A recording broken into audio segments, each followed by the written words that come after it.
indulgence of the Board of Ed because I've actually done a pre-time rehearsal of my letter, and it is a 5-minute letter, so I would hope you would indulge me and allow me to finish it.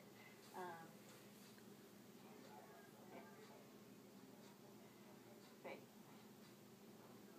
I'm State Representative Hovey, and I represent the 112th, which is part of Newtown and all of Monroe. So, Chairman Hart and the Newtown Board of Education, I wanted to come here tonight to address you all in person. I was deeply disappointed when the Board of Education behaved in a manner that led me to believe that they were not interested in addressing my concerns as delineated in the complaint letter to the State Department of Education. Nor were they interested in collaborating with me and Rep. Liddy on a positive resolution to those issues. I'm further frustrated that the State Department of Education does not feel that they should at least monitor, audit, or have some direct intervention after hearing from 15 parents. I do not believe the state has done its diligence on this matter.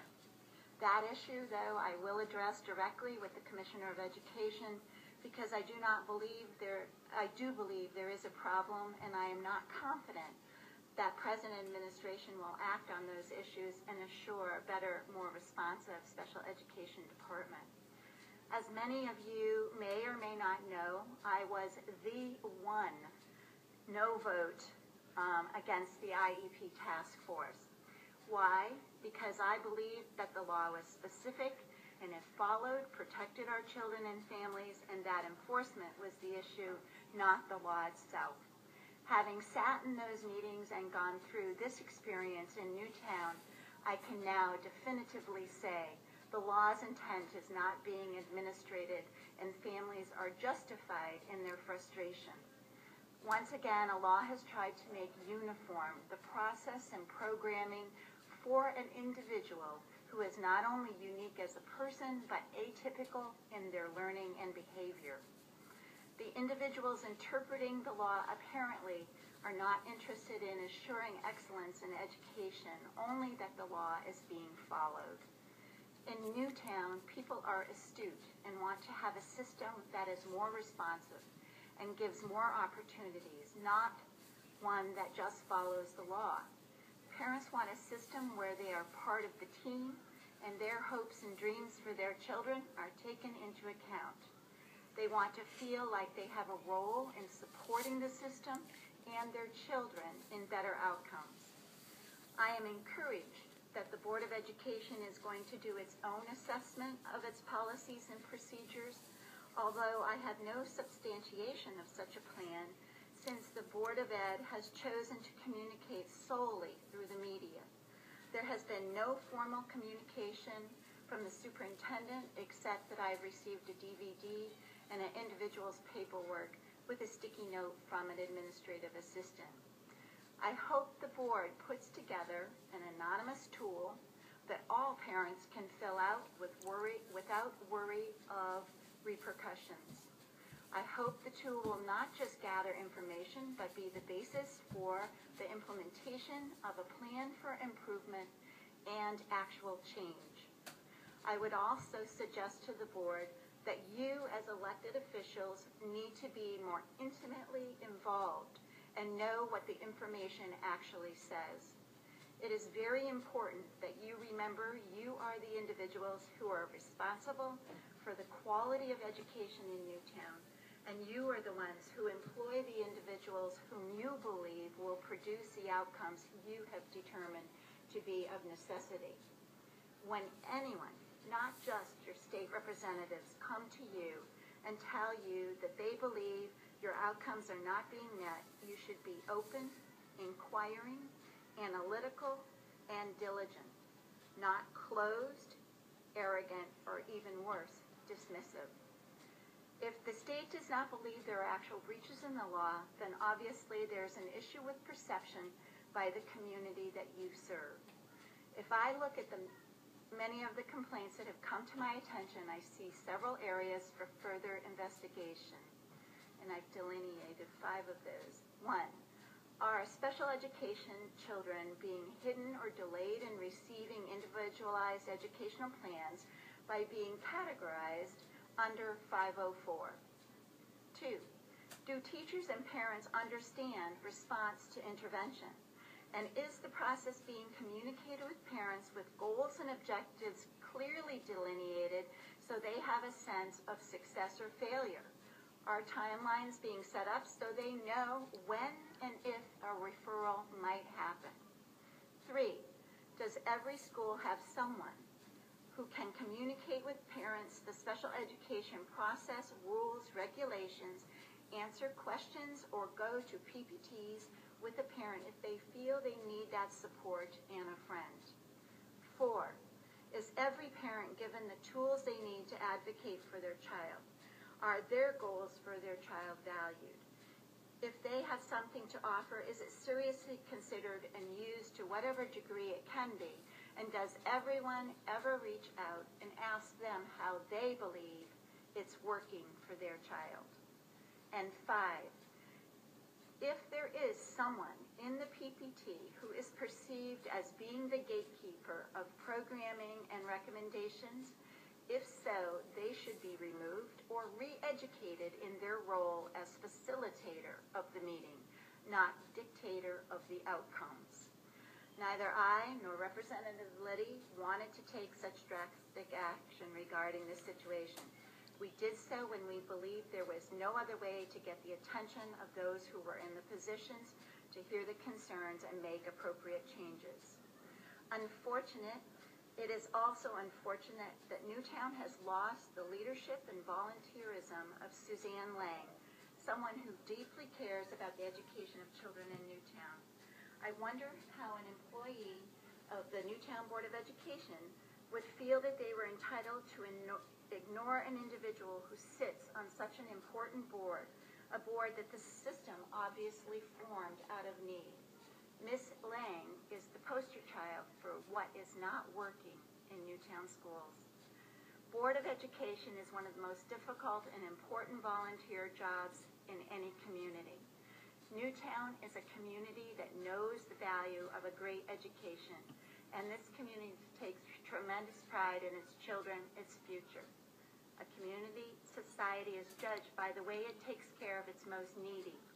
You as a Board of Education will be judged by the way you respond to this opportunity to embrace change and make improvements for the children of Newtown.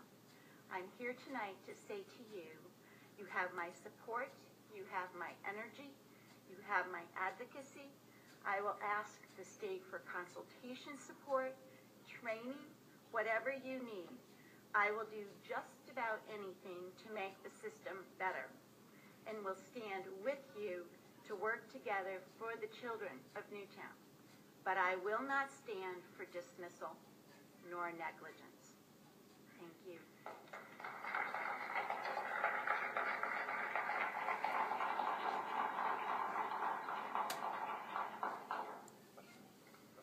I have copies of my letter for you all, too. Good evening, and thank you all for the opportunity to speak with you tonight. I want to first start by thanking each and every one of you for the work that you do on, My name is Christopher Liddy. I'm the state representative for Newtown. As I was saying, I'd like to thank each one of you for the work that you do on this board in the name of our community's children and taxpayers. Your time, energy, and efforts in this capacity are greatly appreciated, and I want to say thank you because I know you do not hear that enough. With that said, every group that has the monumental charge of caring for and educating children is bound to run into some difficult situations, which is why I'm here with Representative Hovey tonight. As you know, Representative Hovey and I have engaged the State Department of Education regarding a host of concerns that were brought forth by a number of parents in our community. Once these concerns were published in the Newtown V, not only did I hear from parents of children in our schools, but I also heard from teachers, paraprofessionals, social service workers, and parents of children who are no longer in the system. All commented on their genuine concern with the process and delivery, or lack thereof, of services to children with special needs. What I heard from these individuals was absolutely astounding. Among other complaints, falsifying legal documents, denying services, and potential conflicts of interest are all things that were described to us. To me, this warranted further action and investigation. After attempts to engage the system on these issues, Representative Hovey and I believed it was time to seek additional support and insight, as we were not in a position to fully vet each and every concern that was brought forth. It was apparent that these issues may have been part of a more systemic issue, as they did not seem to be isolated incidences. As was stated in the press, both the district and the board welcomed the feedback and insight of the State Department of Education. In almost all of my conversations with the parents who contacted me, I first asked what they did to try to solve their particular issue with the system. Almost all of them reported that they tried, and with increased attempts came increased hostility and a fractured relationship with the school board, which we all know is not in the best interest of the child. At first, I encouraged these families to utilize the processes already in place to fight for their children. Unfortunately, I quickly learned that these processes, imperfect and riddled with technicalities, do not always serve in the best interest of the children or in the best interest of the taxpayer. As a result of my many conversations with parents, teachers, and paraprofessionals, Representative Hovey and I agreed to contact the state to better understand what processes were in place to support families and to also bring anecdotal information that we received to the department's attention. Call it an audit, call it a probe, call it an investigation, call it what you will, but as I have said in the press and directly to the superintendent and to the chairman of this board, we must keep a laser focus on what the district is doing well and where the district needs to improve based on the concerns that were brought forth by so many parents. Simple. While I am curious about the State Department of Education's process in evaluating the handful of concerns presented to them, I want to remind this board, the parents, and the taxpayers that this, in my eyes, is not a dead issue, as many questions remain to be answered, many of which Representative Hovey has just described. While I'm here tonight to offer my sincere appreciation for the action steps already taken by the Board of Education and the superintendent, I implore you to take a greater look and more swift action in dealing with the many concerns still left unresolved.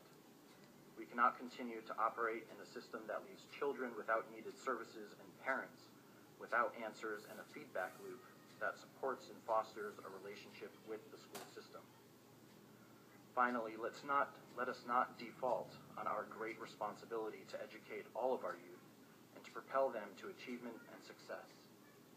I always say that true leadership should not necessarily be measured by what a group or a person is able to accomplish. Rather, it should be measured by what and how much one is able to help others accomplish. Our community needs to have leaders who are working in the best interest of our children so that our children may grow up to achieve and accomplish great things in their lives, especially those most vulnerable and with special needs. Again, I implore you to lead on this issue. Lead in the best interest of each and every child that steps foot into our schools. I need assurance tonight that this body is committed at looking at our district's internal processes as they relate to the provisions of special education services here in Newtown. And again, I just want to thank you for your time and for your work on behalf of our community. Representative and myself are able to answer any questions that you may have. I know it's not a dialogue, but we're here.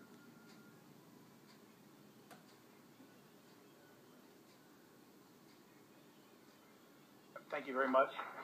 And if you could, I'd still like to have your copies if you got them. Chris, do you have copies of yours? Do you have copies of your letter? If you could, I appreciate that. Thank you very much, Representative Hovey and Representative.